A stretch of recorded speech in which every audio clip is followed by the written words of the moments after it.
Hey guys, how's it going? This is Seth Williams from REtipster.com.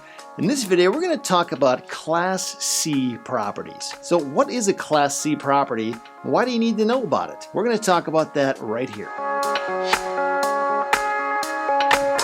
So what are the basic characteristics of Class C properties? Class C properties are typically in older, mature areas. Most of the time these properties are 30 years old or older, and they typically rent out to the lower to middle income demographic. The future value of Class C properties may or may not increase a lot over time, and there can be some costly improvements required if there's a lot of deferred maintenance when you buy a property like this. For a lot of investors, this is their go-to property type because they don't cost a fortune and they're within reach, especially for beginners, and they rent and sell pretty quickly in most markets. Most cities around the country have the largest percentage of their housing dedicated to Class C neighborhoods because it's something that the highest percentage of people have access to, just financially speaking. And while there may be some deferred maintenance on Class C properties, they're usually not in terrible tear-down shape. And there's enough there that can be salvaged and improved, and sometimes you can make a property a lot more valuable than when you bought it. Now, some of the pros and advantages of Class C properties is that, first of all, they have a lower appraised value, and the reason that's an advantage is because it's a lower barrier to entry, and a lot more investors can have access to it even if they have less liquidity. And there are a lot of Class C properties out there that can be purchased at a discount. And some Class C properties may require some minor cosmetic repairs in order to make them market ready, but it's usually not like a complete overhaul. And Class C properties really are the most in-demand type of housing in a lot of markets. And unless the economy as a whole is falling apart and people are leaving the area in droves, then in most cases, when you do have a vacancy, it's not that hard to find new tenants for a Class C property because, again, this is the type of property that the most people out there are looking for. Class C properties typically have the highest upside potential with the least amount of relative risk. And C-class properties can be a pretty good strategy for diversifying an investor's portfolio too. Now, on the flip side, some of the cons of Class C properties is that because of the potentially wavering income level,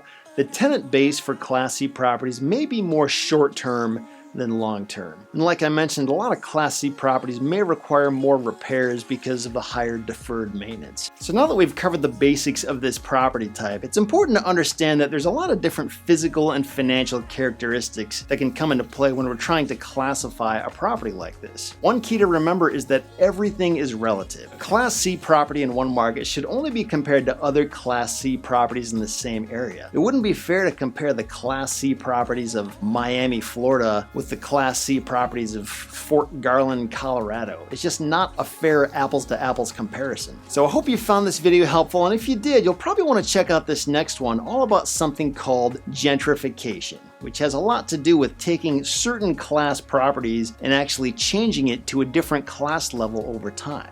I think you'll find it pretty interesting. Be sure to check it out.